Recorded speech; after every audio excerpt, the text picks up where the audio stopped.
Bonsoir à tous, bienvenue sur Vox Africa. Nous sommes à la rencontre de l'une des plus grandes voix d'Afrique, un timbre singulier, reconnaissable à suffisance. Lui, c'est Alain Foka, journaliste à Radio France Internationale. Alain Foka, bonsoir. Bonsoir, Gilles. Merci beaucoup d'accepter qu'on vous rencontre, parce que vous avez permis qu'on vienne à votre rencontre ici à Paris.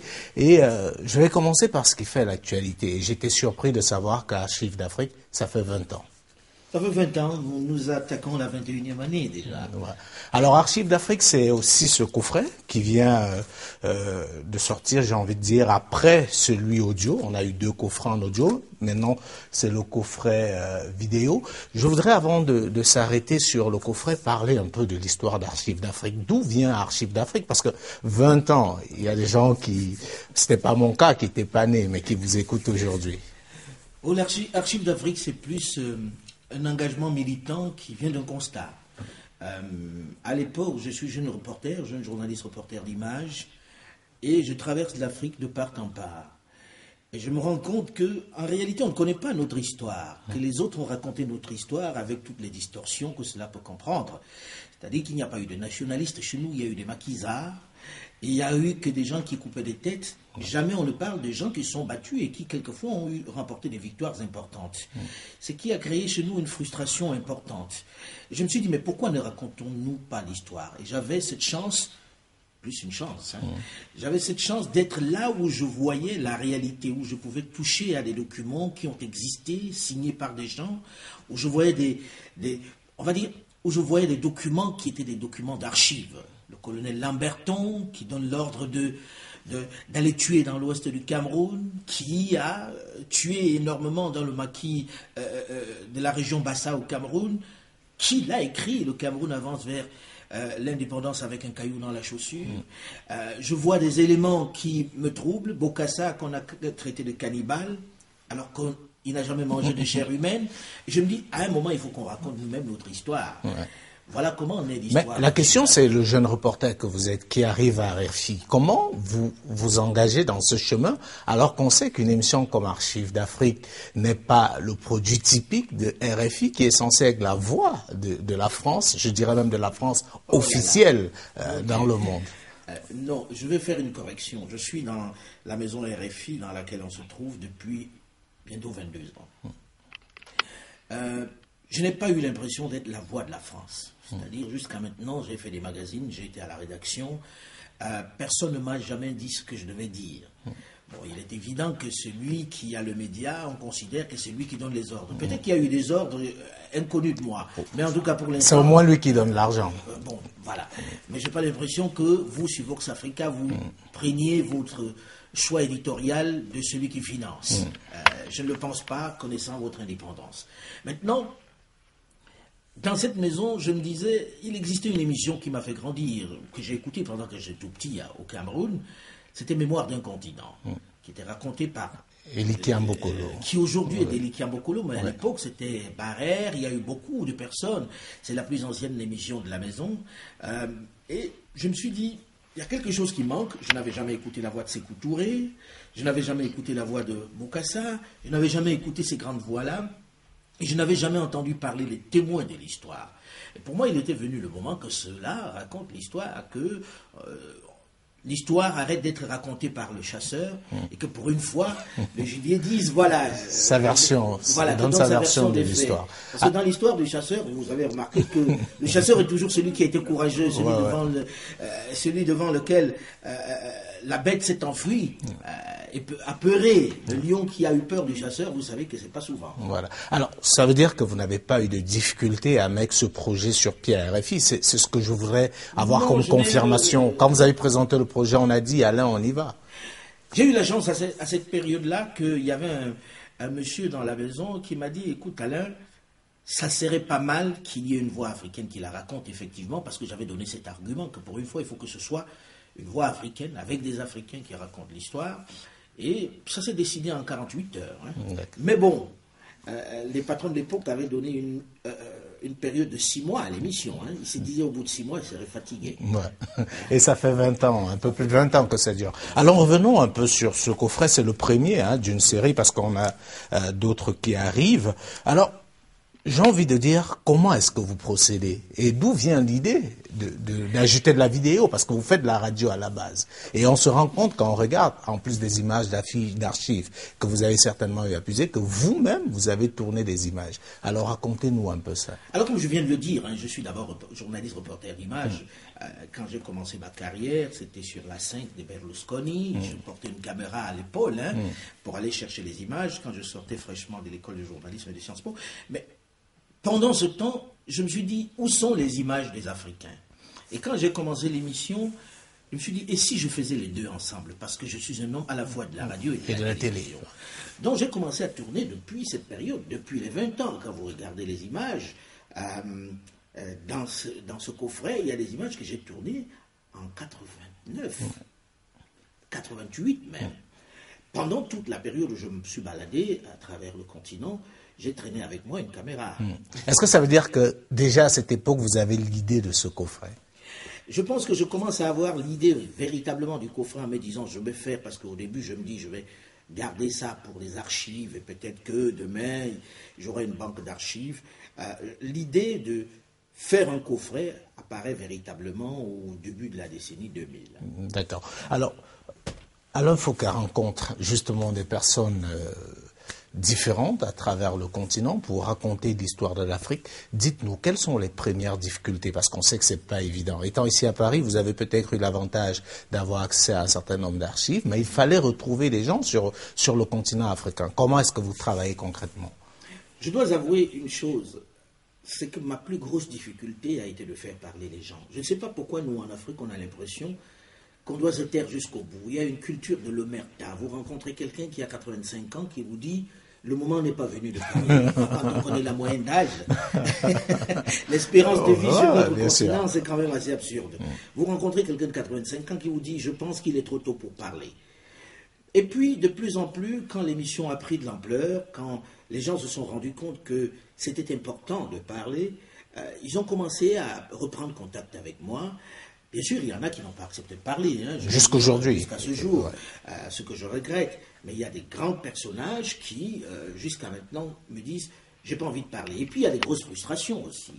J'ai eu des grosses frustrations. Je me souviens, nous avons commencé quelque chose avec le président Omar Bongo Ndimba, qui avait accepté de parler après près de 10 ans de cours assidus. Et malheureusement, on aura tourné 3 ou 4 fois parce qu'il faut quand même venir souvent, recueillir des témoignages sur plusieurs aspects. Et finalement, il est décédé sans qu'on l'ait fait. Et curieusement, ça a été la même chose avec le président Yadema. Parce qu'eux, ils repoussaient toujours un peu plus tard. Mais on n'est pas maître du temps. Dieu seul est maître du temps. Voilà. Et Dieu sait que ces deux personnages sont importants pour raconter l'histoire de l'Afrique contemporaine. Je suis en train de terminer la post-production, le montage du coffret 2 dans lequel ils sont, puisqu'il y aura Omar Bongo, il y aura Yadema dans celui-là aussi, et Thomas Sankara. Qui est très attendu, j'imagine. Très attendu. Oui. Alors, parlons un peu de quelques personnages que l'on voit sur ce premier coffret. Je vais commencer par quelqu'un que vous connaissez, vous verrez pourquoi, c'est Amadou Ahidjo. Oui. Alors, parlez-nous d'Amadou Ahidjo. Qu'est-ce que vous ressentez après avoir fait ce travail sur l'histoire du Cameroun, notamment dans la période pré- et post-indépendance? Je pense que je suis heureux de faire ce film sur Ahidjo parce que pendant un bon moment au Cameroun, c'est en train de changer. On a fait comme si l'histoire de notre pays commençait en 1982 avec le départ d'Ahidjo. Dans ce film, je montre bien qu'Ahidjo n'a pas été qu'un gentil personnage. Ahidjo a commis pas mal de crimes. Ahidjo a sévèrement réprimé une région du pays. Ahidjo a été particulièrement obsédé par l'unité nationale. C'était important, mais est-ce que cela valait la peine de vivre ça? Mais dans le même temps, quand on regarde comment il est arrivé aux affaires, on trouve qu'il a un mérite extraordinaire et qu'il était animé d'un patriotisme indescriptible. Ensuite, on a beaucoup fantasmé sur sa démission, etc.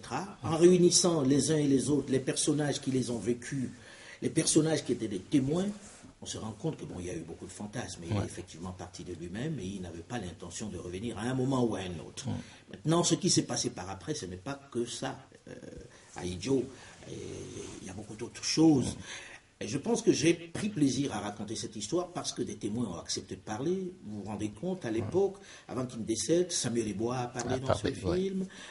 Son épouse, Madame Germaine Aïdjo a parlé dans ce film. Et le plus grand plaisir que j'ai pris, c'est de voir qu'elle a regardé le film parce que je l'ai regardé avec elle. Et qu'elle a versé une larme en me disant « Merci beaucoup, j'ai l'impression qu'il est dans la maison. » Parce qu'on a regardé chez elle à Dakar. Maintenant, à côté de ça, elle a dit « J'ai été dur avec lui parce que j'ai fait parler des prisonniers politiques. » Mais elle n'a pas dit que c'était faux. Elle a dit « Je n'ai jamais dit que c'était un saint. » Bon, à côté de ça, j'ai pris beaucoup de plaisir également lorsque Émile Derlin-Zinsou m'a dit « Alain, tu as véritablement restitué l'histoire. » Voilà. Alors, restons une dernière question sur Ahidjo. Comment expliquer ce paradoxe? Parce que justement, Ahidjo est celui qu'on ne voyait pas avoir cette posture-là. Tout le monde le voyait pour le bon élève de la France. Il avait été choisi au détriment d'André-Marie Bida, qui visiblement n'était plus contrôlable. Donc, on est surpris quand même de voir que celui que tout le monde présentait comme le bon pion pour la France, visiblement, a été un patriote, a été, comme le dit Émile Derlin-Zinsou dans ce coffret, un grand Africain. Qu'est-ce qui justifie ce paradoxe? Il a évolué, on évolue tous. Il a évolué, c'est vrai qu'au début, il a été choisi parce qu'il était le plus malléable. Il paraissait plus facile à gérer à l'époque. Et puis, au fur et à mesure, il a pris conscience de l'intérêt national, du fait qu'il pouvait avoir un destin international. Et puis, par la suite, la France n'était plus la même. Ce sera aussi l'histoire de Omar Bongo Ndimba, qui était un pion de la France et qui, à la fin, était celui qui manipulait la France. Beaucoup ont été dans cette situation. Et je pense simplement que on a pris des gens en se disant ils n'ont pas de gros bagage intellectuel, mais le bagage intellectuel ne signifie pas forcément manque de patriotisme, et ça ne suffit pas forcément manque d'indépendance. À terme, ils ont un peu acquis leur indépendance. Et l'accueil par le gouvernement en place au Cameroun, parce il est évident qu'ils sont au courant et qu'ils ont certainement déjà regardé. Est-ce que vous avez demandé, par exemple, à avoir le président Paul Biya, qui aurait bien pu intervenir en tant qu'un acteur privilégié J'ai adressé un courrier à la présidence 1, 2, 3 fois, par le biais de RFI à l'époque, puisque c'était une émission conjointe, on faisait les deux en même temps.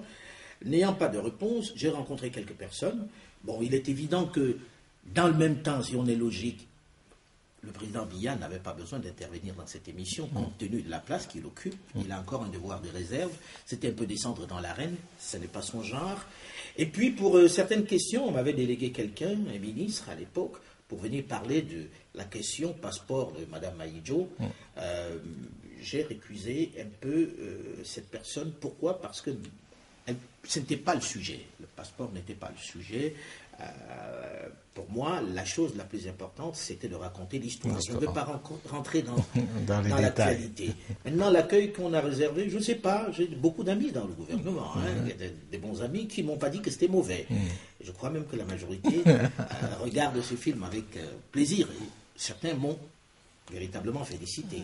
Je ne sais pas s'ils peuvent le faire en public. Ça, c'est une autre affaire. Alors, parlons d'un deuxième personnage dans ce coffret, c'est bien sûr Sékou Touré. Alors, c'est qui Sékou Touré? Parce qu'on a deux Sékou Touré. Il y a le Sékou Touré que tout le monde présente comme le héros africain, le panafricaniste, qui a osé dire non à la grande France de De Gaulle. Et il y a d'autres, justement, qui voient en Sékou Touré un des plus grands tyrans que l'Afrique ait connu. À travers ce coffret, qui est Sékou Touré? C'est les deux en même temps. C'est l'histoire d'un jeune nationaliste qui, à l'époque, s'enflamme dans un discours, demande l'indépendance de son pays de façon courageuse devant un De Gaulle qui est médusé parce qu'il ne s'attendait pas à cela, qui donne l'indépendance et qui décide de déstabiliser ce pays. Il part de Guinée avec tout, jusqu'aux fils électriques. Il faut casser ce pays. Il fabrique même des fourbiers pour faire tomber le pays. Et devant ces tentatives intempestives pour le renverser, Sékou Touré transforme son régime en une dictature féroce, parce qu'il voit des ennemis partout. Alors, est-ce que, placé dans les mêmes circonstances, les autres auraient été pareils? Je ne sais pas. Mais il ne se lève pas un matin en disant « je vais devenir dictateur ». Mais il a été cruel après. Et puis il y a le poids des croyances africaines, de ces obscurantistes qui lui ont fait croire que son pouvoir tombera le jour où les Peuls se lèveront. Et le Peul a été le pauvre Diallo Telli. C'est un grand africaniste, un grand panafricaniste, mais qui a mal tourné. D'accord, par la suite. Alors, on va pas faire le tour parce qu'ils sont nombreux, mais j'aimerais quand même qu'on évoque quand même aussi l'une des grosses figures de l'Afrique contemporaine, c'est Félix Houphouët-Boigny de la Côte d'Ivoire. Alors, ce qui est frappant, c'est de voir que à l'époque, on a l'impression, quand on regarde ce coffret, notamment sur la Côte d'Ivoire, que vous aviez comme des pressentiments, parce qu'on a des acteurs contemporains, notamment, qui en parlent, Alassane Dramane Ouattara, Henri Konan Bédié. Alors, Houphouët-Boigny, aussi, c'est aussi, oui, Laurent Gbagbo, justement. Houphouët-Boigny, c'est aussi, j'ai envie de dire, aussi l'un des grands paradoxes, Houphouët-Boigny, parce que c'était l'un des pionniers du RDA. On savait que c'était quelqu'un de très engagé vers le panafricanisme, mais c'est aussi l'Africain, j'ai envie de dire, qui a le plus travaillé pour la France. Alors Houphouët-Boigny, qu'est-ce qu'il reste de lui dans cette histoire africaine? J'ai du mal à parler d'Houphouët-Boigny parce que je vais choquer un peu un certain nombre d'Ivoiriens, puisqu'il reste encore une icône. Il restera certainement encore longtemps une icône, mais je pense que comme personnage, il a beaucoup trop travaillé pour l'autre. Je me suis un peu avancé dessus parce que j'estime que il était véritablement un pion de la France sur le continent pendant très longtemps, et que même s'il avait un sentiment nationaliste, il n'a jamais voulu vraiment couper le cordon ombilical avec l'ancienne métropole. Et que, à force, on a entretenu un vieux pouvoir, un long pouvoir, qui est resté trop longtemps aux affaires et qui a donné le résultat que l'on connaît. C'est-à-dire, je pense qu'il y a eu 1 ou 2 mandats de trop de sa part, et que ça a compliqué sa succession, visiblement. Est-ce que vous irez jusqu'à dire qu'il a une grosse part de responsabilité dans le chaos qu'a connu la Côte d'Ivoire après lui? Grosse, je ne sais pas. Une part de responsabilité. Certainement. Je crois. Je n'ai pas de certitude. D'accord. Alors, on va pas faire le tour, on va juste conseiller à ceux qui veulent en savoir davantage de se procurer déjà le coffret, oui. En disant un mot quand même de Séni Kountché, qui pour moi est une grande personnalité qui était animée de ce nationalisme que l'on voit peu aujourd'hui chez nos dirigeants, et qui, avec un bagage qui était modeste, a mis les Nigériens au travail à un certain moment donné, même si lui aussi, il a rapidement tourné en dictateur. Oui, c'était un peu la mode à l'époque. On avait l'impression d'avoir... Est-ce que ce n'était pas le contexte finalement? Parce que quand vous prenez tous ces jeunes États indépendants, vous avez à la tête des chefs qui sont d'un paradoxe extraordinaire. Il y en avait, vous parliez d'Amadou Ahidjo, vous parliez de Séni Kountché, et on parlait également de Sékou Touré. Et il y avait justement cette dérive dictatoriale qui existait, accompagné d'un réel sentiment de nationalisme également. Est-ce que ce n'est pas le contexte qui commandait cela? Alors, ce que je vais dire n'est pas très politiquement correct, mais je le pense, c'est que j'ouvre un débat depuis quelque temps sur le vocable que l'on utilise. Dictateur, démocratie, un peu comme si c'était ou tout blanc ou tout noir, et que les contextes sont très différents.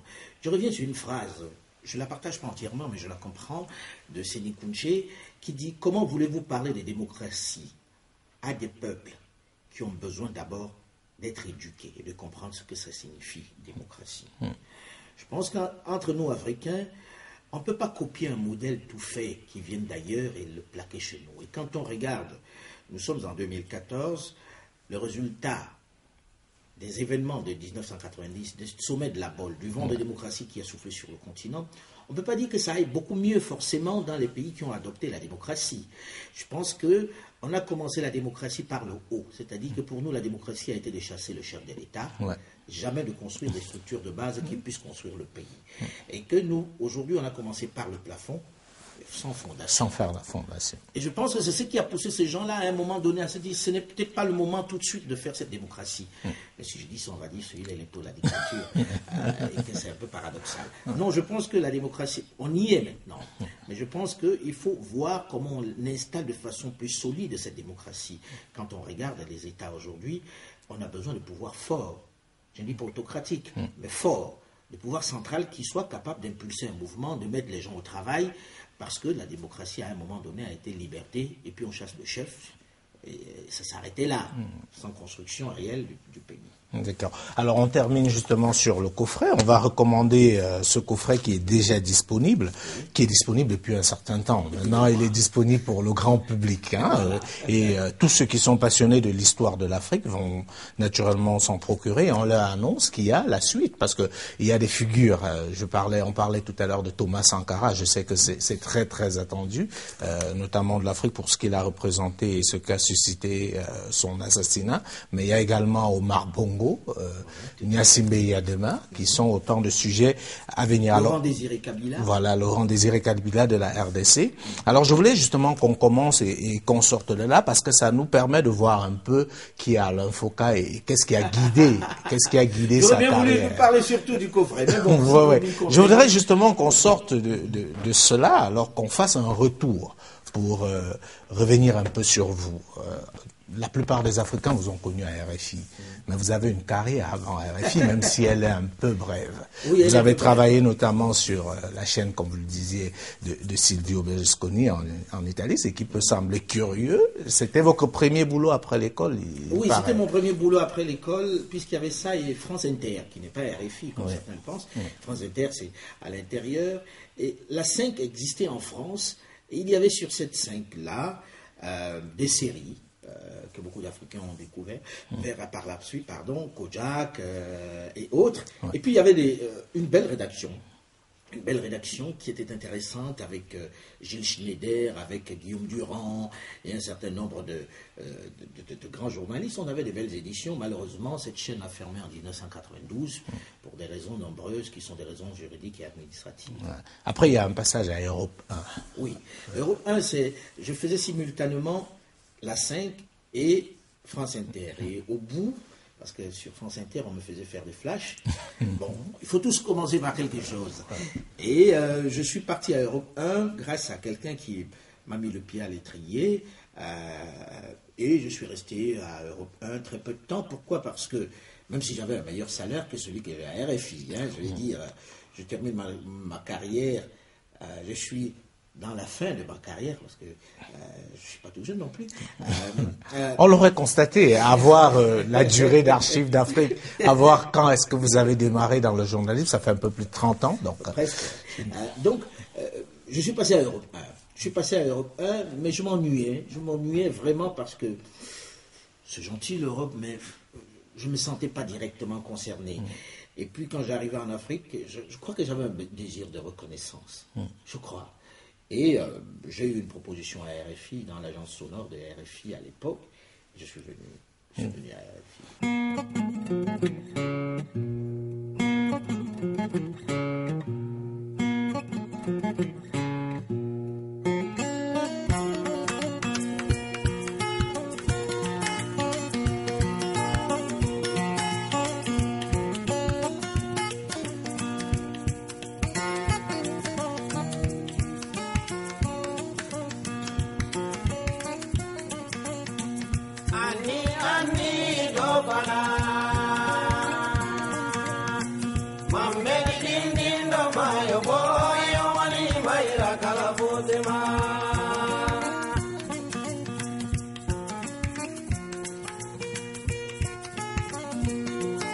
Situé à l'est par son chef-lieu de cercle Niafenke, à l'ouest par l'arrondissement de Léré, au nord et au sud par Akara et Sumpi, Dofana, j'ai dit un passage méconnu par bon nombre de forains en destination d'Akara, est devenu aujourd'hui paradis terrestre. Paradis terrestre dont rêvent des milliers et des milliers d'êtres. Dofana, 20 kilomètres. D'accord. Alors parlons justement de RFI. Comment ça se passe? Il y a le projet Archives d'Afrique qui se met en place, j'ai envie de dire facilement, comme vous le démontrez. Et à part ça, il y a d'autres projets, notamment un qui a disparu aujourd'hui, malheureusement pour beaucoup de nos confrères africains, c'est Médias d'Afrique, qui était la quotidienne, oui, qui était la quotidienne, qui a permis justement de découvrir des nombreux journalistes à travers le continent, avec aussi des voix aussi particulières que spectaculaires. J. Rémi Ngono, Sagré Sédou Ouedraogo du Burkina Faso. Alors, l'idée de Médias d'Afrique, Alain Foucault. Ça procède on va dire, du même mode de pensée. Moi, j'ai grandi en Afrique, je vais le répéter autant de fois que c'est possible, jusqu'au baccalauréat. Et pour moi, les seuls journalistes qu'on entendait à l'international et qui, lorsqu'ils avaient parlé, ça avait force de loi quasiment, c'était vérité évangélique, c'était les journalistes occidentaux. Or moi, je vivais au Cameroun et je voyais des journalistes de grande qualité qui m'ont donné envie de devenir journaliste. Je pense à Jean-Vincent Chinéum, par exemple, et je pourrais en citer beaucoup d'autres, Lucien Mamba et autres, qui étaient tout aussi méritants. Mais quand vous arriviez à l'extérieur, ils n'existaient pas. Et quand vous arriviez ici, on parlait des journalistes africains comme si c'était des sous-journalistes. Donc pour moi, il était question de montrer que non, c'est faux. Il y a des grands journalistes en Afrique avec des savoirs importants, avec des qualités importantes. Et quand je partais, il n'y avait pas la télévision au Cameroun, mais il y avait une radio qui était très foisonnante. Ouais.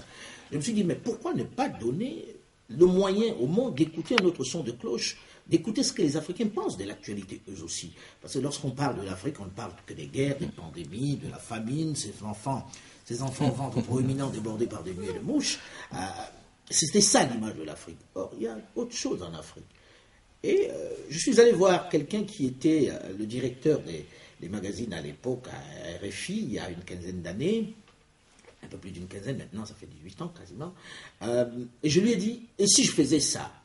Il s'avère que cette personne, on travaillait déjà en dehors des RFI sur un autre magazine qui s'appelait Continental, Alex Taylor. J'étais un peu en tant que journaliste dans ce magazine-là, mais je n'apparaissais pas à l'antenne, ce n'était pas le but. J'étais jeune journaliste, qui m'a dit, chiche, vas-y si tu peux le faire sur le continent africain. Lui, il l'avait fait pour l'Europe, moi je l'ai fait pour l'Afrique. C'est comme ça qu'est né Médias d'Afrique et il fallait trouver des correspondants. Et pendant 15 ans, on a découvert des journalistes africains. Je suis content de l'avoir fait parce qu'un certain nombre de journalistes, même correspondants de RFI, viennent de sont partis de Médias d'Afrique. Voilà. Et aujourd'hui, notre rédaction de RFI appelle régulièrement des journalistes en Afrique pour leur demander leur point de vue. Voilà. Si au moins j'ai réussi à faire ça, qu'on respecte mes confrères subsahariens, je ne suis pas triste. Il s'avère qu'une quotidienne pendant 15 ans, ça vous bouffe une vie. Oui, mais il y a des gens qui sont tristes par rapport à l'arrêt de Médias d'Afrique. Il y a une nouvelle génération de journalistes africains qui auraient peut-être aimé profiter aussi de cette exposition. Pourquoi, à un moment donné, vous décidez d'arrêter Médias d'Afrique? Je dis vous, peut-être parce que je suis un peu dans les secrets des dieux, mais il y a eu une petite, pas une polémique, mais on n'a pas bien compris. Est-ce la rédaction qui a dit ce programme, on n'en veut plus, ou c'est Alain Foucault qui a dit, bon, la quotidienne... C'est vrai que j'ai écouté cette polémique, mais elle était injustifiée. Je suis allé tout seul dans le bureau d'Anne-Marie Capomaccio, qui était ma patronne, pour lui dire, Anne-Marie, je suis fatigué. Je suis fatigué parce que faire une émission du lundi au vendredi, tous les jours, toute l'année, je veux dire, toute l'année, et faire Archives d'Afrique à côté, et faire un autre magazine qui s'appelait Afrique Plus, il fallait être un peu un extraterrestre. J'ai eu 2 petits malaises qui m'ont fait comprendre qu'il fallait que je me calme un peu, et j'ai décidé volontairement d'arrêter. J'ai même essayé, pendant un moment, de faire reprendre l'émission par quelqu'un. Anne-Marie était d'accord, mais Sarah Sako, qui était mon assistante à l'époque, voulait voler de ses propres ailes. Elle était journaliste, elle avait la même qualification que moi, le même parcours académique que moi, et elle se disait peut-être que je devrais aller faire une autre expérience. Elle m'a dit, je n'ai pas envie de commencer un magazine en quotidienne, ça me tuerait, j'ai envie de faire autre chose. Elle a eu raison, parce qu'elle a une carrière qui est remarquable. D'accord. Alors, Afrique Plus. Après Archives d'Afrique, il y a eu Archives d'Afrique, Médias d'Afrique, Afrique Plus. On voit bien que c'est l'Afrique à chaque fois. On va voir plus loin dans l'émission pourquoi cet attachement. Alors, parlez-nous d'Afrique Plus. Moi, même si je ne suis pas sûr d'avoir les bonnes informations, je pense que c'est l'émission qui a eu le plus de mal à voir le jour à RFI. Oui, c'est vrai. Parce que... Je dirais que c'est un phénomène naturel. Que on nous voit tel que les médias, les clichés nous voient. Et quand on demandait à certains de mes confrères de montrer les Africains qui ont réussi, ils avaient tendance à aller voir des gens qui vendent des brochettes sur le côté de la rue en Afrique. Je n'ai rien contre cela, mais c'est pas ça la réussite en Afrique. Il y a des industriels, il y a des gens qui font des choses formidables, et on n'avait pas ça à l'antenne. Et je me suis offusqué un jour dans une discussion justement avec mes chefs en disant « ça vous plaît de nous voir malheureux et de nous montrer que dans nos manques, est-ce que vous ne voyez pas des industriels? Est-ce que vous ne voyez pas des créateurs de richesses en Afrique ?»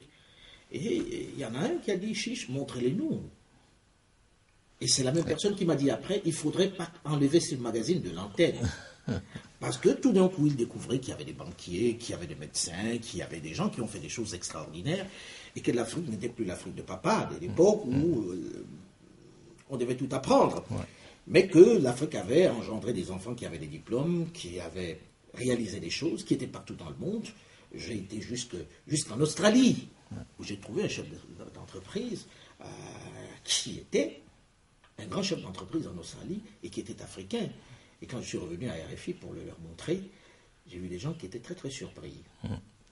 Alors, dernière aventure, et celle qui est actuelle aujourd'hui, c'est le débat africain que présentait Madeleine Moukamamadou, qui est plus là. Et on a l'impression aussi, est-ce que c'est l'âge peut-être qu'Alain Foucault aujourd'hui, j'ai pas envie de dire ça aristocratise un peu. Parce que vous le pensez tellement.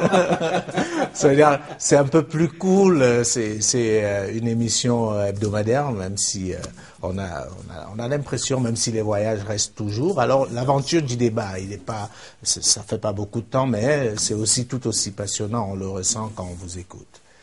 Parce que je me suis peut-être aristocratisé, comme vous le dites, mais pas tant que ça, puisque je suis toujours autant dans les avions, sinon un peu plus, que je sillonne l'Afrique toujours autant. Je pense que l'année dernière, j'ai passé au total 83 jours à Paris, donc le reste, c'était dans le monde. Je me dis, il est venu d'en finir, et c'est pour ça que je voulais changer ce magazine. Pas que Madeleine, qui est une grande journaliste, pour qui j'ai le plus grand respect, et qui est une amie, Madeleine Moukamamadou, c'est que quand elle partait, je me suis dit, je vais changer le magazine. Pourquoi ? Parce que je voulais élargir le champ de ceux qui interviennent dans ce magazine. Puisque quand vous voyagez en Afrique, vous vous dites, bon Dieu, qu'est-ce qu'il y a comme compétence sur ce continent-là? Pourquoi on ne l'entend pas? Ce monde si efficace. Pourquoi est-ce qu'on ne devrait pas débattre de nos problèmes? Ça, c'est une première chose. La deuxième chose, c'est que je voulais qu'on sorte du politique. Parce que pendant 50 ans, nous n'avons parlé que de politique. La politique, ça n'engendre pas de richesse. C'est pas créateur de richesse, la politique. Or, en revanche, je veux donner la parole à des gens qui, certes, débattent de politique, mais également, et c'est important, d'économie, de social, d'organisation, de lobbying, en gros. Et c'est en cela que le débat me passionne. Vous verrez que dans le débat, le panel s'est élargi considérablement et que les sujets sont de plus en plus variés. Donc, pour moi, c'était ça le pari.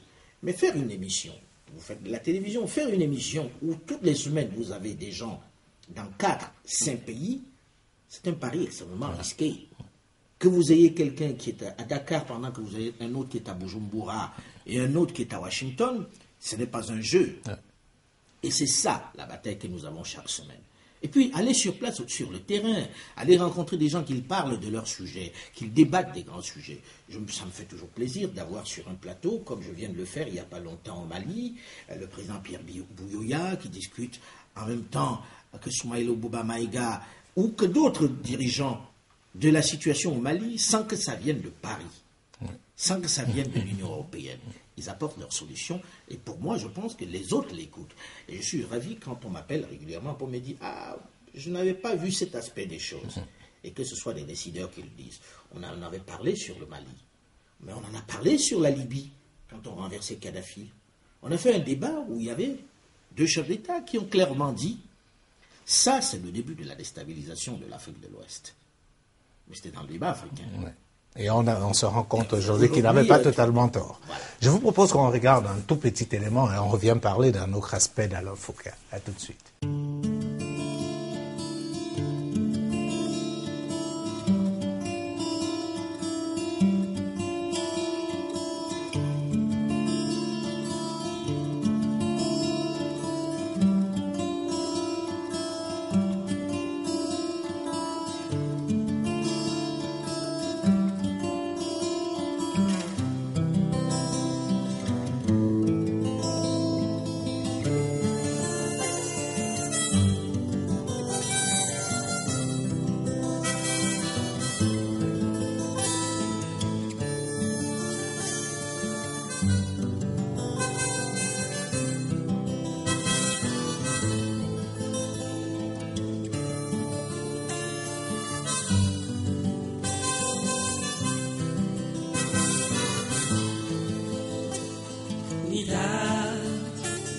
tajabun, dañuy tajabun.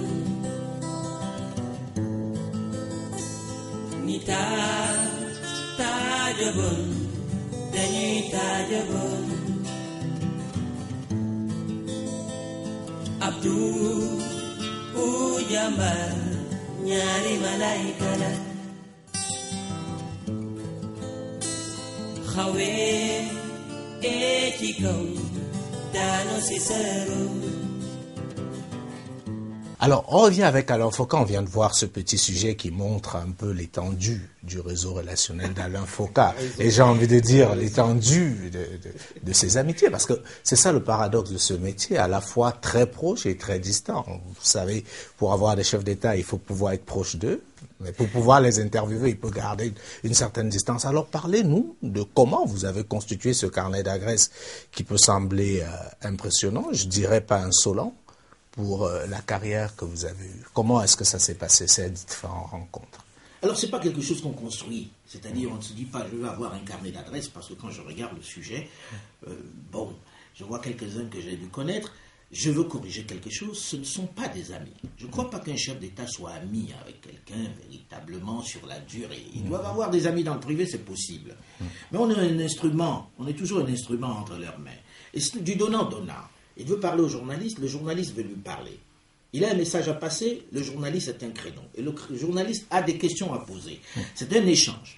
Et cet échange doit se faire dans le respect. Je pense que si certains m'ont accepté, c'est beaucoup plus parce que je n'arrive pas avec ce regard condescendant que peuvent avoir les autres. C'est-à-dire, ça c'est le dictateur, ça c'est l'autocrate, et celui-là c'est le démocrate. J'estime que chacun d'eux a une histoire, chacun d'eux a une personnalité, que je ne suis ni plus bon ni moins bon qu'eux, que c'est des personnages qui ont des choses à faire et qui ne se lèvent pas un matin en disant « je vais faire une carrière de dictateur ». J'aime bien les écouter. Ça, c'est une première chose. La deuxième chose, c'est que j'ai côtoyé également des dirigeants européens qui sont soit ceux avec qui on est sorti des écoles, soit ceux qui, dans le métier, que j'ai rencontrés dans le métier. Et je n'avais pas l'impression qu'ils étaient plus brillants que ceux qui sont en Afrique. Donc je ne vais jamais aborder un dirigeant africain de la même façon que l'Européen qui arrive avec des idées bien arrêtées en se disant « voilà, je vais chez le dictateur, je vais le clouer au pilori ». Mais dans le même temps, je suis ravi de me rendre compte que tout le monde me rappelle quand même que les interviews, il n'y a jamais eu de complaisance. Jamais. Résultat des courses, à force, ils se disent, on va l'appeler pour lui donner telle information.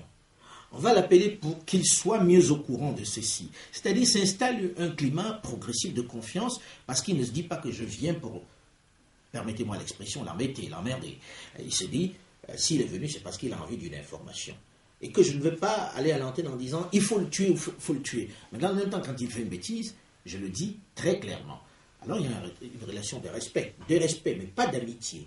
Je n'ai pas le sentiment qu'il m'invite le soir pour... Enfin, quand on connaît un peu les méthodes de fonctionnement des chefs d'État africains, on a envie de dire que c'est exceptionnel que vous avez réussi à faire, parce que tous ne brillent pas par leur ouverture. Il y en a qui sont... Mais il y en a de très bons, hein. Il y en a de très bons. Et puis, il y a une génération qui arrive. Je ne dis pas qu'elle soit bonne, cette génération, parce qu'il y a beaucoup de déceptions aussi dans la nouvelle génération. Quand on les regarde, on se dit, ça change quand alors? C'est-à-dire, ils nous disent, on va tout casser, et puis après on se dit, on fait quoi? Quelle a été la plus grosse déception parmi ceux que vous avez rencontrés? Vous imaginez bien que si je dis ça, il ne me reçoit plus pour les interviews. Voilà, il peut être mort aussi, parce que certains parmi ceux que vous avez rencontrés sont... Curieusement, ceux qui sont morts, a posteriori, je les aime bien.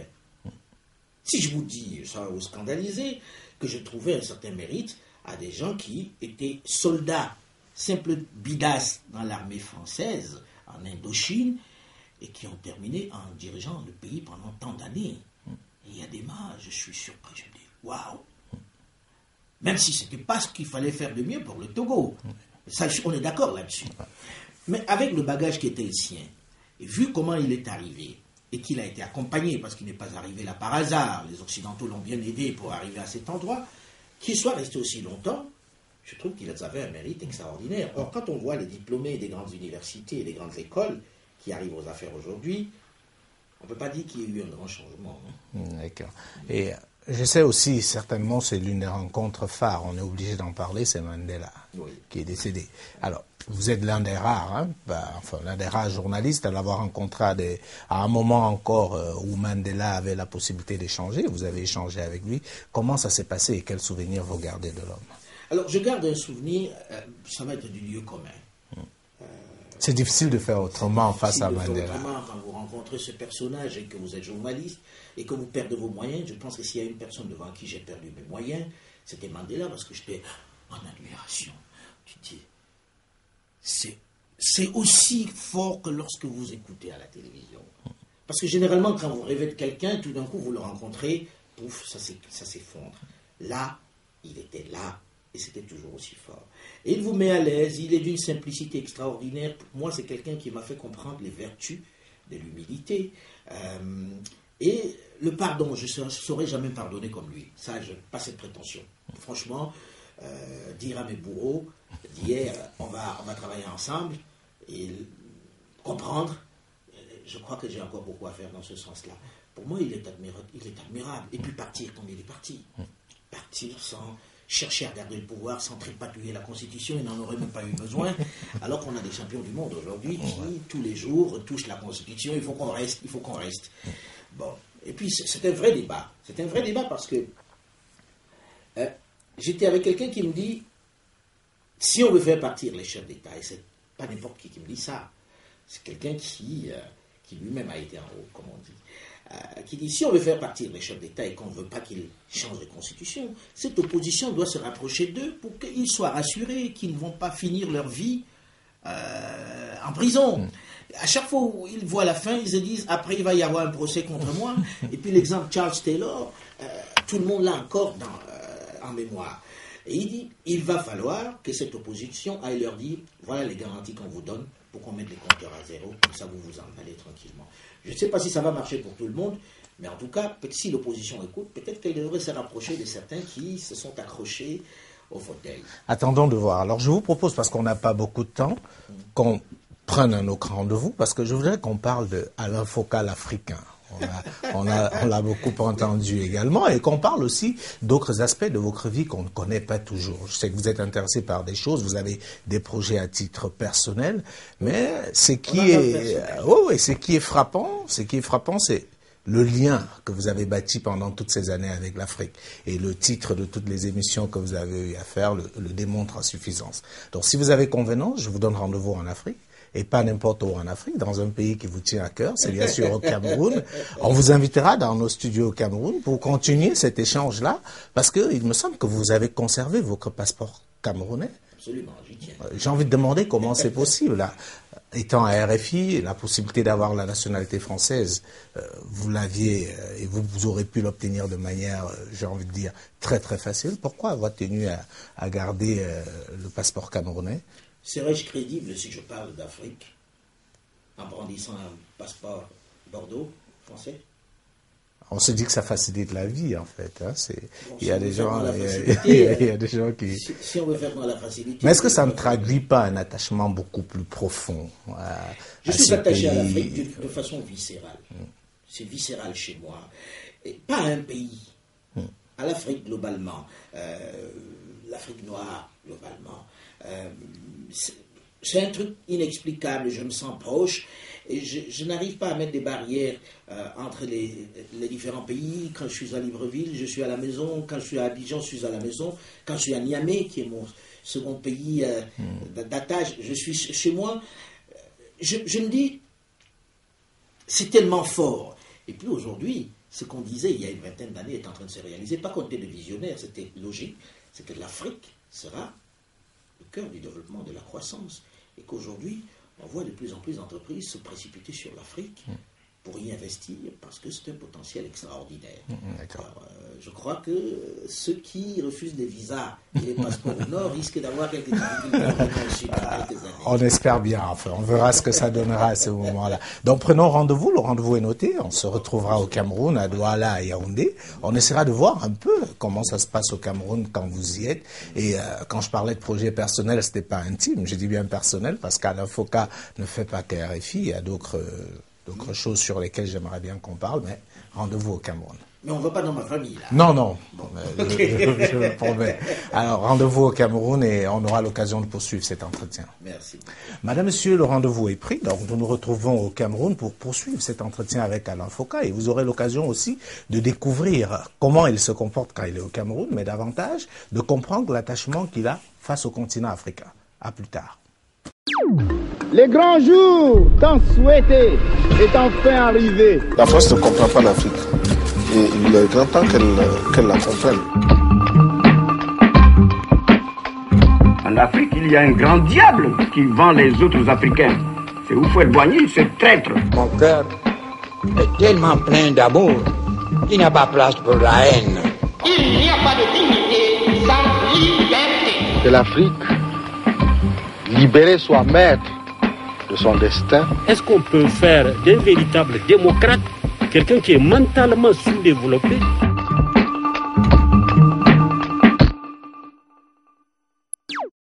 Bonsoir à tous, bienvenue dans cette deuxième et dernière partie de rencontre avec Alain Foka. Nous vous avons promis et nous nous recouvrons ici. Alain Foka, bonsoir. Bonsoir. Bienvenue chez vous, bienvenue au Cameroun. Nous sommes dans nos studios, les studios de Vox Africa à Yaoundé. Et comme nous l'avons promis lors de la première partie, nous nous retrouvons pour continuer cet échange. Ça va, vous vous sentez bien? Je me sens très bien et puis je découvre un très très beau studio. Je ne m'attendais pas à voir quelque chose d'aussi bien fait et j'ai cru apprendre que c'était un Camerounais qui le faisait. Bien entendu. Donc, je suis ravi. D'accord. Alors, on veut parler un peu d'Alain Foka, l'Africain. On a fait le tour dans la première partie de votre parcours européen, la 5 et bien sûr la grande aventure de RFI. Mais on s'est rendu compte en sortant de cette première partie que vous tenez à votre passeport camerounais et que vous tenez à l'Afrique. Toutes vos émissions ont un rapport avec l'Afrique. Alors, on veut comprendre qu'est-ce qui justifie cet attachement, j'ai envie de dire, indescriptible avec ce continent. Beaucoup de choses en même temps. Je pense que c'est plus logique et que le contraire eût été un peu surprenant. Je suis un enfant de l'Afrique. J'ai fait mes études en Afrique jusqu'au baccalauréat. Je me sens chez moi quand j'arrive ici. Les odeurs, tout me parle. Les gens, je n'ai pas besoin de me battre pour être un homme normal. Je suis moi-même chez moi. Et je pense qu'il y a une façon de vivre et d'être des Africains qui mérite d'être transportée ailleurs. Cette fraternité, on va dire cette proximité que l'on peut avoir. Et je pense que les Africains, lorsqu'ils sortent de chez eux, doivent d'abord être les premiers ambassadeurs de leur continent, de leur culture, de leur civilisation. On n'a pas besoin d'être nommé par un chef d'État ou par qui que ce soit pour devenir ambassadeur de ce peuple-là. Et comme je le disais, déjà dans d'autres circonstances, quand vous visitez l'Afrique, vous vous rendez compte qu'il y a une grande partie de l'Afrique qui est unique. On pense de la même façon, on a les mêmes rituels et on vit les mêmes frustrations. Alors peut-être qu'il faudrait qu'on soit unis pour pouvoir être plus fort. Alors je vous posais cette question parce que c'est pas commun. On connaît aussi beaucoup d'Africains nés en Afrique qui ont fait des études en Afrique, mais une fois en Europe, ils sont plus contents de s'intégrer que ceux qui sont restés. Et parfois, quand vous leur parlez de l'Afrique, on a l'impression que c'est un continent qui est bien loin d'eux. Vous connaissez bien. Je ne vais pas citer de noms ici. Il y a des noms très très célèbres, mais je ne vais pas les citer, mais c'est une réalité. Je pense que vous pensez à des gens qui ne mangent pas le manioc. Non, non, pas forcément. Il y a... Pas que lui, en tout cas. Non, je pense très sincèrement que vous venez de dire « il singe le blanc ». Moi, je n'ai pas envie de singer le blanc. Je suis un garçon d'Afrique, avec des plats, qui mangent des plats africains, qui pensent africains. Ce ne sont pas les 30 années passées là-bas qui vont faire de moi quelqu'un d'autre. Je suis d'ici. Et par conséquent, je ne vais pas changer parce que je suis allé habiter quelque part. Et d'autre part, je pense que pour l'occidental, même vous êtes ridicule quand vous donnez l'impression de leur ressembler plus qu'ils ne le demandent. On a l'impression que c'est ce qu'ils réclament aujourd'hui. On parle beaucoup d'intégration, on parle de ces Africains qui refusent de s'intégrer, on parle de ceux-là qui doivent connaître l'histoire de la France, qui doivent aimer la France, etc. Mais j'ai peut-être ce double avantage, c'est que je connais l'histoire de la France, mais j'ai dû l'apprendre quand j'étais au Cameroun. C'était ce qu'on apprenait à l'école en histoire et en géographie, on apprenait l'histoire de France. Non, très sérieusement, je pense tout simplement que quand on est cohérent avec soi-même, on doit s'assumer.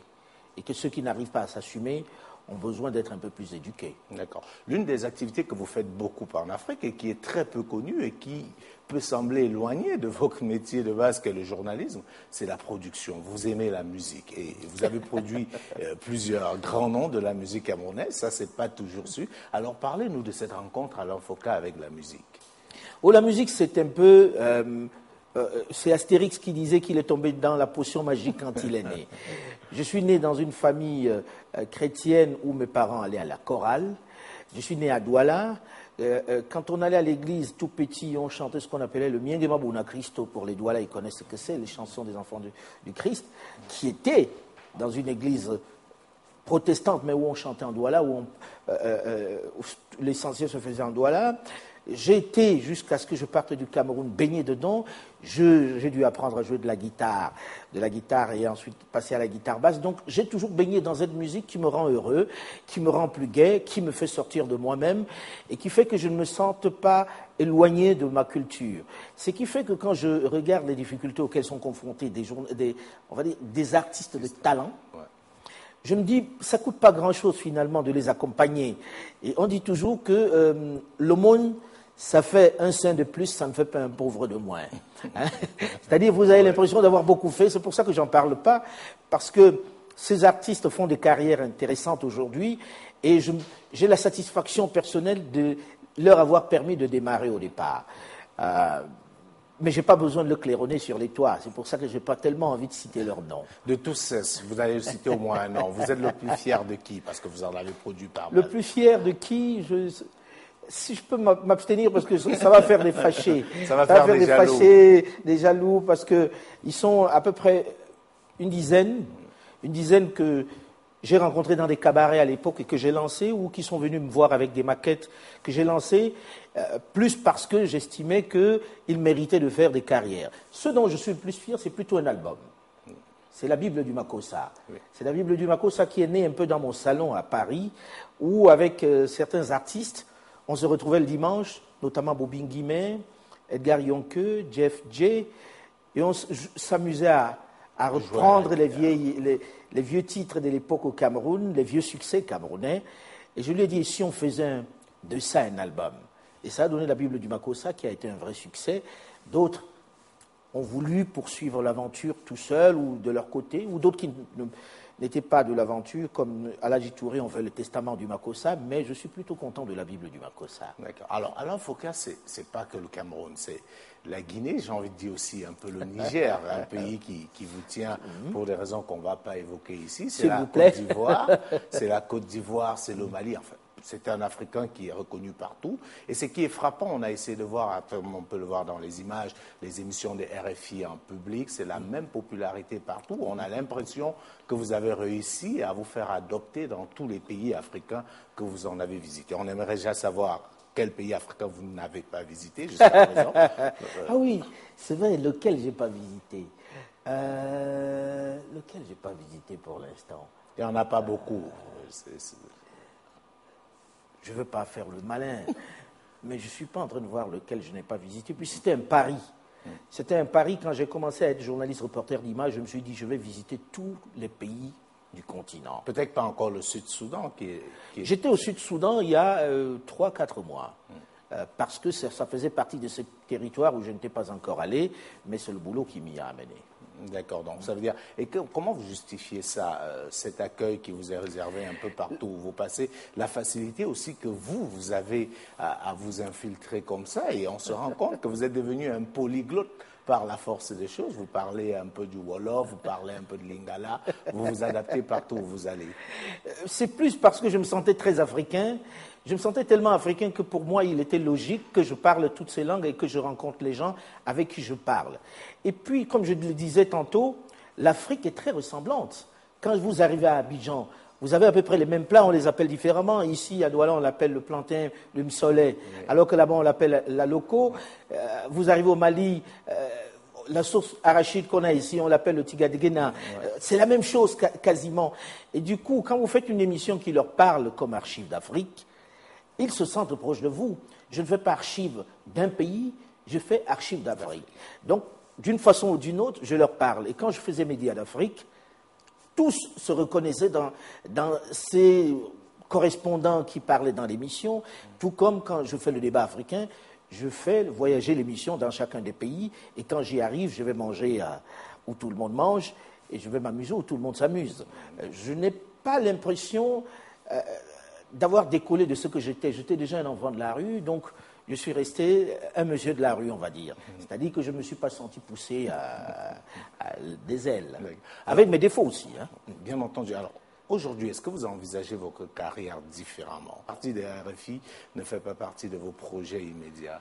Je suis vieux, hein, je commence à avoir un certain âge aujourd'hui, donc on envisage forcément la fin d'être employé de quelqu'un. Mais maintenant, je pense que RFI est un formidable outil parce qu'on a un regard transversal. Avec la naissance des chaînes panafricaines, vous le disiez à l'instant, je produis depuis des années. Je pense que certaines de ces chaînes diffusent ou vont diffuser des documentaires que je fais, vont diffuser des programmes que je produis. Donc je me sens concerné par l'ensemble de ces chaînes-là. Et je sais que vous le dites parce que vous savez que plusieurs m'ont approché pour qu'on travaille sur des projets importants. Oui, je vais travailler sur des projets importants, mais je pense que RFI, je suis employé de RFI. Je suis employé de RFI et j'ai le sentiment que ça reste le média le plus important. Ça reste le média qui arrose encore le continent en termes de radio. Maintenant, en termes de télévision, il est évident que ces chaînes panafricaines, dont la vôtre, qui sont nées, donnent d'autres perspectives.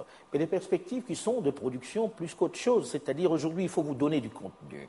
Je pense que la plupart des chaînes qui naissent souffrent de l'absence de contenu.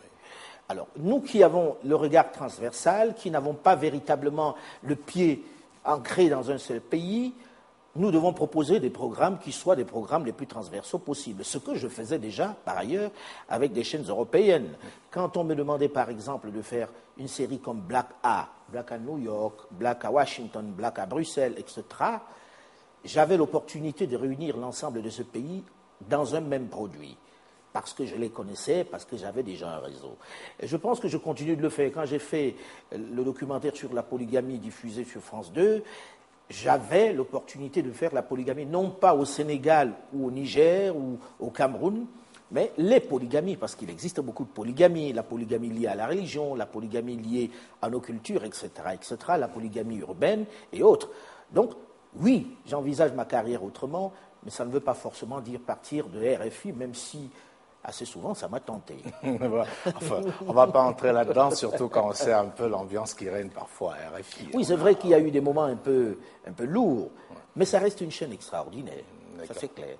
On dit que tous les signaux sont au vert, sauf que quand on fait le tour de l'Afrique, on se rend compte que les choses ne changent pas véritablement et qu'il y a encore des obstacles, il y a encore des pôles de dictature très très sévères dans certaines parties du continent, il y a encore beaucoup de misère, il y a encore beaucoup de pauvreté. Vous, quel est le regard que vous lancez sur cette Afrique, en fait? Moi, je fais partie des optimistes. Je fais partie des optimistes, mais dans le même temps, je ne suis pas naïf. Nous avons encore de grandes poches de résistance qui viennent surtout de la gouvernance. On a des pays, on passe beaucoup de temps à parler d'émergence. Tous ces pays deviennent des pays émergents. Je ne sais pas de quoi on émerge et ce que ça veut dire vraiment un pays émergent. Quels sont les ratios pour dire on est émergent maintenant et l'autre n'est pas émergent. Mais simplement, on a des problèmes de gouvernance. Ça, c'est une chose qui est évidente. La plupart de nos structures étatiques sont fragiles. On fait certes des importants bénéfices, on voit apparaître une classe moyenne sur le continent, ce qui n'existait pas avant. Les richesses sont ici et il y a un énorme marché. Les richesses naturelles sont là, mais nous ne les transformons pas encore. Les autres continuent de transformer nos richesses. Les autres continuent de transformer nos matières premières. Or, pour l'instant, si nous avions des chefs qui avaient une vision, ce ne serait pas le continent de l'avenir, tout se transformerait tout de suite. C'est-à-dire si les chefs se disaient, voilà, nous voulons faire une industrie, mettons-nous ensemble pour pouvoir avoir des industries, pour créer des filières, pour pouvoir transformer nos matières, ce serait extraordinaire. Mais je ne vois pas encore ça. Ça, c'est une chose. Ensuite, il y a une instabilité chronique. Quand vous comptez le nombre de pays africains qui sont en crise, c'est effrayant. Et personne n'est à l'abri. Personne n'avait pensé, il y a quelques années, que la Côte d'Ivoire pourrait basculer dans le désordre. Le Mali est un pays stable depuis des décades. Regardez ce qu'est devenu le Mali. Et avec cette nouvelle criminalité que l'on a vu arriver dans le Sahel, on ne sait pas qui va être le prochain. Notre voisin, le Nigeria, n'est plus un État aussi stable qu'on le pense, avec Boko Haram qui frappe même, qui fait des incursions au Cameroun. Je me dis aujourd'hui, oui, il y a de l'espoir, mais il faudrait qu'il y ait des pouvoirs forts et des pouvoirs structurés, que les institutions soient fortes. Et là, on voit déjà quelques investisseurs commencer à se poser la question de savoir est-ce qu'on a raison de mettre autant d'argent si les institutions ne sont pas fortes? Je n'utilise pas le mot démocratie parce que c'est vraiment la tarte à la crème. On peut tout mettre dans la démocratie. Vous avez des autocrates qui ont décidé que parce qu'ils organisaient des élections truquées, ils sont démocrates. Et on les met dans la classe des démocrates. Non, très sérieusement. Pour moi, le plus important, c'est qu'il y ait des institutions fortes et qu'il y ait des alternances et qu'il y ait des gens qui soient élus en fonction de leur potentiel, en fonction de leur qualité, de leur potentiel, plutôt qu'en fonction de leur affinité avec tel ou tel groupe. Ensuite, on a vu arriver des jeunes aux affaires. On rêvait de ces jeunes. J'avoue que je trépigne d'impatience aujourd'hui parce que je ne vois pas tellement de changement. Je me rends compte que, bon, passer les premiers moments d'harangue, on ne voit pas encore ça se matérialiser en produit fini. D'accord. Alors, vous ne vouliez pas citer des personnes tout à l'heure, vous pouvez au moins citer des pays. Il y a des pays africains que l'on présente aujourd'hui comme des exemples, où il y a des réels efforts qui sont faits. Est-ce qu'il y a un pays qui vous marque en particulier, que vous voulez mettre au devant pour, pourquoi pas, susciter l'intérêt des autres? Malheureusement, ça va être essentiellement des pays anglophones. Je pense au Ghana, par exemple, qui sont des pays qui marchent, où les institutions sont fortes, où, quand vous investissez là-bas, vous savez que ça ne va pas changer, que celui qui va arriver ne va pas tout bouleverser. Pour moi, c'est un modèle dans ce sens-là. Et ils sont, pour la plupart, en Afrique australe, les autres pays. Et puis, l'Éthiopie est en train de changer. L'Éthiopie est en train de devenir un pôle de main-d'œuvre extraordinaire, c'est-à-dire les gens délocalisent vers l'Éthiopie aujourd'hui, ce qui n'était pas le cas. Or, le potentiel que nous avons dans nos pays francophones, on ne l'utilise pas. On ne voit personne délocalisé vers cette région, certainement pas. Quand on vient chez nous, c'est essentiellement parce qu'il y a du pétrole ou autre chose à tirer. Voilà. Alors, on a voulu savoir un peu ce que ceux qui vous écoutent chaque jour pensent de vous. Donc, nous avons fait balader nos micros un peu partout en Afrique. Et je vous propose d'écouter ce qu'ils disent d'Alain Foka. C'est très instructif. Bien, le journaliste Alain Foka, c'est un journaliste que je connais à travers les médias. Je l'ai aperçu également sur certains plateaux de débats. Bon, par rapport à sa ligne éditoriale, c'est un journaliste qui nous intéresse parce qu'il parle de l'Afrique. À travers son émission, on voit que c'est un africaniste. Il pose les problèmes de l'Afrique aux Africains. Il veut que les Africains soient informés sur leur histoire politique, que les Africains connaissent tous les enjeux des problèmes qui minent l'Afrique. Merci de passer la parole pour parler d'Alain Foka, qui est pour moi un communicateur hors pair. L'émission qu'elle anime sur la RFI est fort intéressante. Et chaque fois qu'elle passe, je ne manque pas de la suivre, parce qu'il aborde des thèmes importants, contemporains et historiques. C'est simplement exceptionnel ce qu'il fait comme travail. En 20 ans d'émission ininterrompue, il a recensé les thèmes qui ont marqué l'histoire de l'Afrique contemporaine et même coloniale et post-coloniale. Ce qu'il fait pour moi est très remarquable, avec une doigté et une intelligence vive, qui retrace chaque fois les éléments de l'histoire pour la comprendre et mieux la vivre. Donc pour moi, c'est un journaliste qui est vraiment très très bien. Je ne le connais pas particulièrement, mais c'est grâce à son émission Archives d'Afrique sur RFI que j'écoute régulièrement et que j'apprécie vraiment. Donc c'est vraiment un modèle. C'est un exemple africain à suivre parce qu'il permet aux Africains vraiment de connaître leur histoire. Et en tant qu'étudiante en histoire, c'est vraiment une initiative à apprécier, à encourager. Parce que les Africains, si tous les Africains étaient au courant de leur histoire, je pense que beaucoup de choses auraient été modifiées, beaucoup de situations auraient été améliorées parce que l'histoire déjà permet de connaître, de maîtriser son passé pour pouvoir améliorer son présent et bien envisager le futur. Donc, big up à Alain Foka et big up, bonne continuité à son émission. Je pense qu'Alain Foka fait partie des journalistes camerounais, des journalistes africains qui ont réussi à s'imposer sur la scène internationale. À travers un certain nombre de programmes, Alain Foka, j'ai envie de dire, fait la fierté de tout un continent. l'Afrique.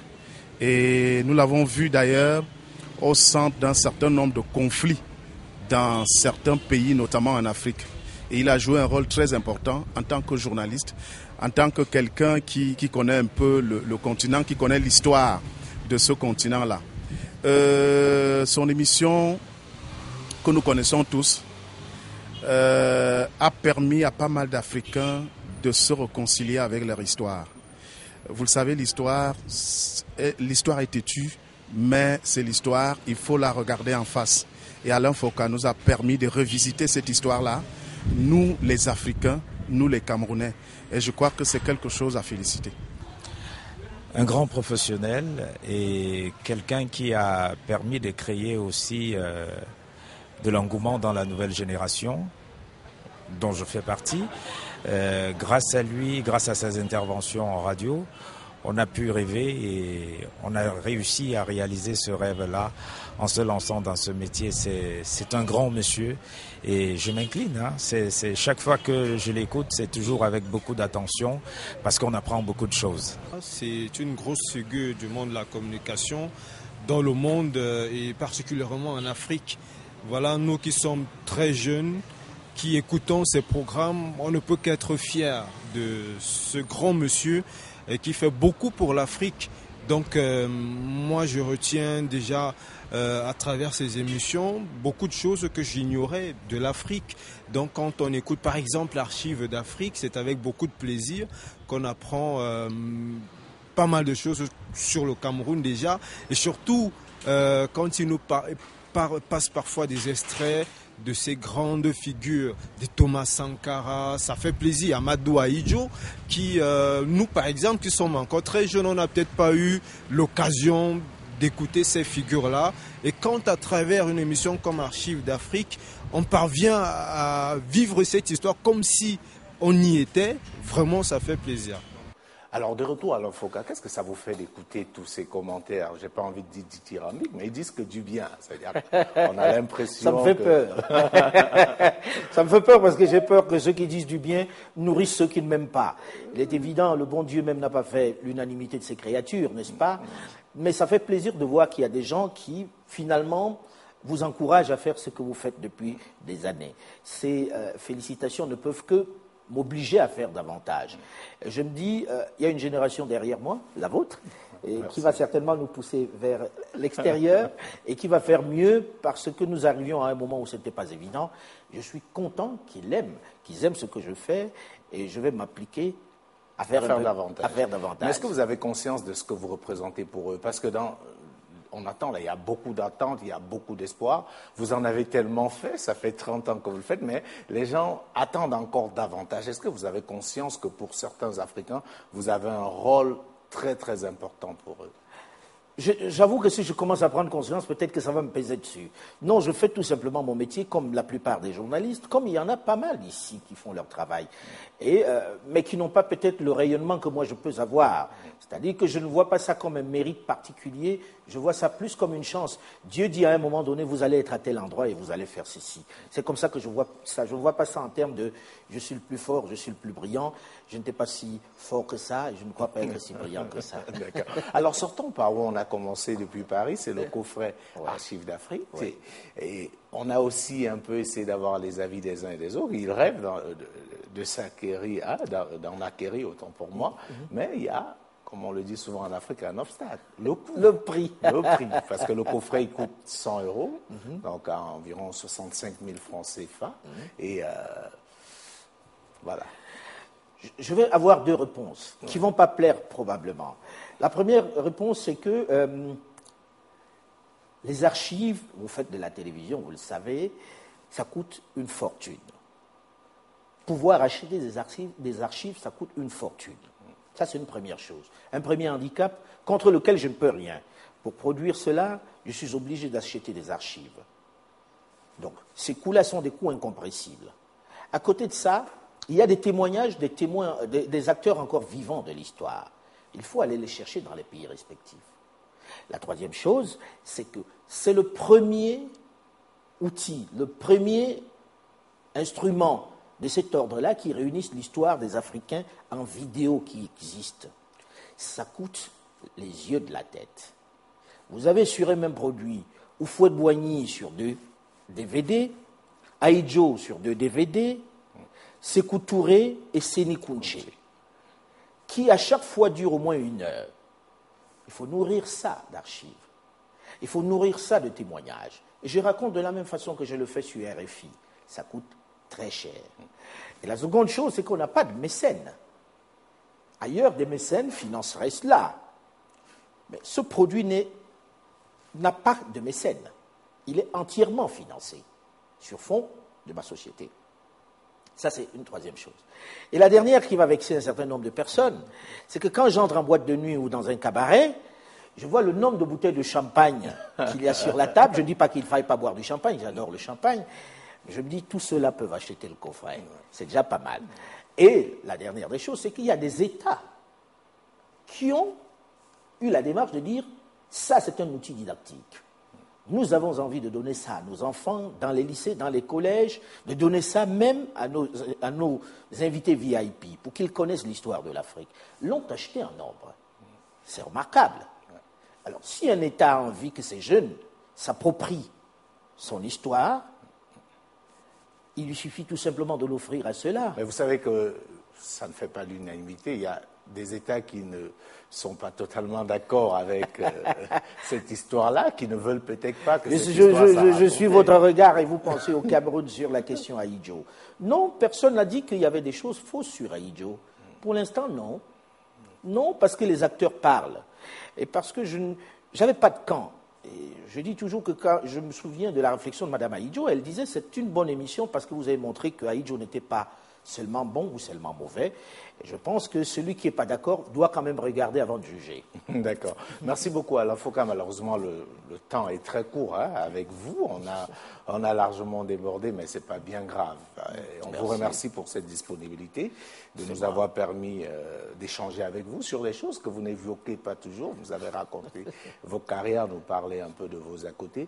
J'aimerais vous laisser la parole pour que vous parliez à nos téléspectateurs, à ces téléspectateurs de Vox Africa qui ont suivi cette rencontre avec vous. Mais sur Vox Africa, j'ai un peu plus de mal parce que j'étais à la naissance de la chaîne et que je connais l'histoire de la chaîne, la jeunesse de la chaîne, qui pour moi est un outil qui doit s'adresser aux Africains, qui doit être un outil des Africains. Et je pense aujourd'hui que c'est un succès réel de l'avoir créé, que c'est une fenêtre pour que les Africains parlent d'eux et que les autres arrêtent de parler d'eux. Parlons de nous pour empêcher aux autres de parler pour empêcher aux autres de parler de nous. Même les plus grands pays créent des chaînes. Les États-Unis, on ne compte pas le nombre de chaînes. Les Européens ont tous des chaînes. Il est important que les Africains aient le leur. Bon courage en tout cas. C'est plutôt à vous que j'ai envie de souhaiter bon courage. Merci beaucoup. Merci. Madame, monsieur, merci à vous aussi de nous avoir suivis. Nous étions à la rencontre d'Alain Foka et nous vous donnons rendez-vous très très prochainement pour une nouvelle rencontre avec une autre personnalité du continent africain. Bonsoir à tous.